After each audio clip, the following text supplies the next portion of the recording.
Salut les mordus de ciné, heureux de vous retrouver pour cette nouvelle émission. Dorénavant, tous les mardis, je vais vous proposer ma sélection de films à venir. Je ne pourrai pas tous aller les voir, mais je compte sur vous pour justement me faire vos feedbacks sur les films que je n'aurais pas pu voir. Cette page est notre page. On va discuter cinéma. J'ai besoin de vous, j'ai besoin de vos retours, j'ai besoin qu'on fasse des échanges, qu'on discute. Tu es content, tu es pas content, c'est la même chose. L'intérêt, c'est d'échanger, de discuter, de partager. Donc n'hésitez pas à liker notre page et à en parler autour de vous. Première sélection de films, Pokémon Détective Pikachu, Hellboy et Drôle de cigogne. Donc premier film, Pokémon Détective Pikachu. Film réalisé par Rob Letterman qui a en l'occurrence fait Chair de poule, Les voyages de Gulliver, Gang de requins, donc tout un tas de films destinés au grand public. Pour la petite histoire, Pokémon à l'origine c'est un jeu vidéo sorti en 1996 par la société Nintendo sur Game Boy.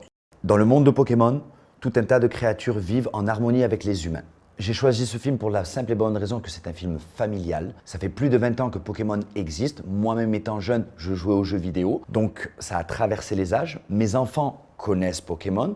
On va aller découvrir ça ensemble. Allez, on envoie un petit extrait. Magneto.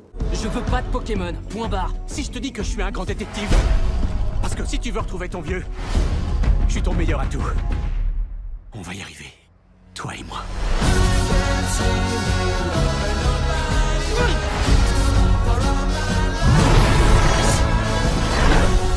C'est la magie qui nous a réunis. Et cette magie, c'est ce qu'on appelle l'espoir. Écoute, on a les moyens de te faire parler. Ou mimer. Ouais. Alors dis-nous ce qu'on veut savoir. Un œuf, tu le casses. Une casserole, tu la pousses. Tu crois que je repousse les gens et qu'après je leur en veux de partir. Il te dit d'aller te faire cuire un œuf. Pardon? Qui ça? Moi? Oh, ça suffit, j'en ai marre, on échange nos rôles. Je suis le méchant flic et toi le gentil. Non, on n'est pas flics.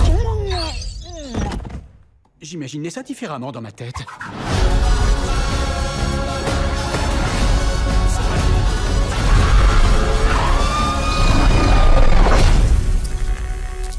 Le rendu photoréaliste de Pikachu me plaît. Contrairement au premier rendu du hérisson bleu, Look at this! I took 9 million steps.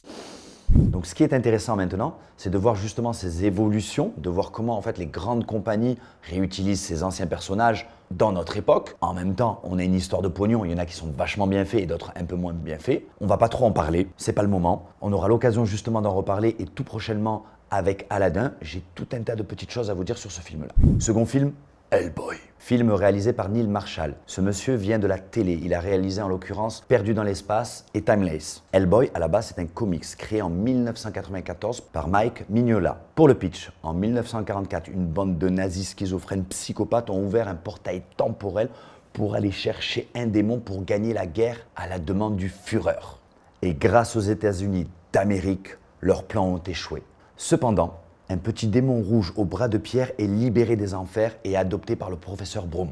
60 ans après, le petit démon a grandi et il travaille au sein d'un bureau spécial de recherche paranormale pour éliminer toute menace démoniaque sur cette terre. Il faut savoir que ce film-là est un reboot. Il y a déjà eu deux versions réalisées par Guillermo del Toro, une en 2004 et une en 2008, qui sont deux chefs-d'œuvre pour ma part. Donc là, la franchise repart à zéro. J'espère personnellement que ça va être au moins aussi bien que les deux premiers films. Ce monde-là se rapproche un peu du monde de Batman, de Sin City, très sombre, très dark. Allez, on s'envoie un petit extrait, Magneto.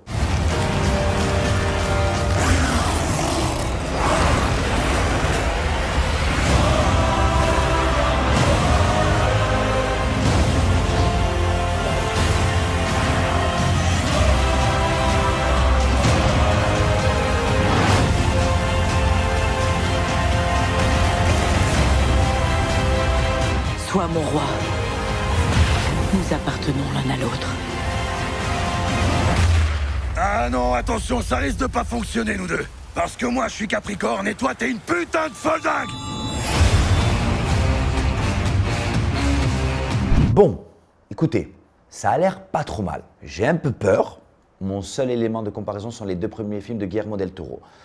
On va dire que dans l'aspect d'Hellboy, on est à peu près similaires. Ils lui ont mis les cheveux un peu plus longs, mais en général, ils ont gardé les mêmes ingrédients histoire de pas trop nous déstabiliser. Pour ce qui est contenu du film et côté histoire, en toute honnêteté, je sais pas trop. Je vais aller quand même le voir parce que j'aime ce monde-là.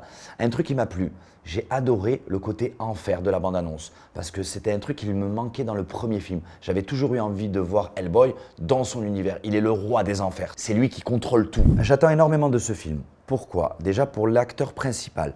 Ron Perlman incarnait Hellboy dans le 1 et dans le 2, un acteur monstrueux. Cet homme a une filmographie monstrueuse. Alien, Blade, La Cité des Enfants Perdus, La Guerre du Feu, Le Nom de la Rose, Pacific Rim, Drive, Les Animaux Fantastiques, tout un tas de films monstrueux. Donc j'attends énormément du nouvel acteur Dan Harbour que j'ai découvert dans la série Netflix Stranger Things, aussi dans Banshee et au cinéma avec Suicide Squad.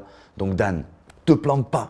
Pour ce dernier film, mon choix se posera sur une série de courts-métrages réalisés par Ermina Tirlova qui s'adresse à un très jeune public. Pourquoi j'ai choisi ce film? À l'époque, quand je travaillais au cinéma et que j'étais médiateur culturel, on faisait venir au cinéma un très jeune public et on leur montrait une série de courts-métrages. Ce sont des petits films. On sait que l'attention des petits était très courte. Donc c'était beaucoup plus facile pour leur premier pas au cinéma sur des films de très courte durée. Cette réalisatrice est très connue justement dans ce monde-là. Elle a déjà réalisé Les Contes de la Ferme et la très connue Ferda la fourmi. Petite mention spéciale pour cette réalisatrice, c'est qu'elle emploie les anciennes méthodes d'animation image par image.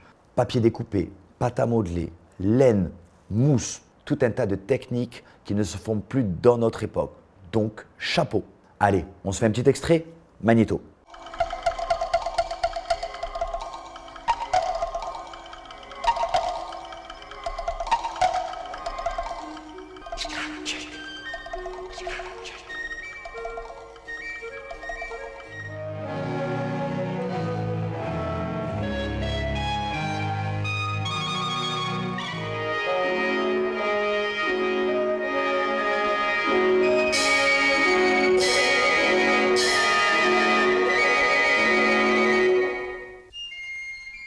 Donc comme vous avez pu le voir, c'est une série de courts-métrages qui s'adresse à un très jeune public, à partir de 3 ans.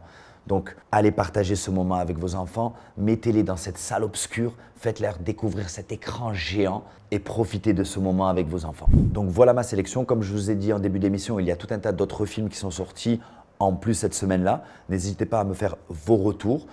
On est des mordus de cinéma, donc on est là pour ça. À très bientôt pour la nouvelle émission.